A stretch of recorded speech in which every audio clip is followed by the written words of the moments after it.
We have some amazing hanging baskets. They make wonderful Mother's Day presents. They come in all sorts of amazing colors and varieties, and they come anywhere from shade to light. And if you want to even customize your own, there are plenty of plants you can buy by themselves that make great options to really personalize that hanging basket for your mother for Mother's Day. You can always do planters if you really want to go above and beyond. Buy those individual items and do the whole landscape if you want. So if your mother is into cooking, you can always buy items such as patio tomatoes or herbs that can sit out on the porch, and when your mother is ready to do some cooking, she can always bring them in and have that fresh produce to serve for supper.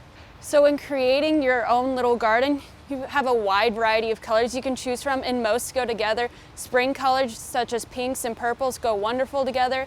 If you want to play it safe, you can always go monochromatic and do one color. And also, when you're creating your garden, you have to keep in mind when you're looking at textures, are they variegated?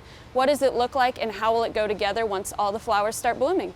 You have plenty of wonderful and amazing choices out there for Mother's Day, but if you're a little scared and those don't work for you, you can always go with that bouquet of roses.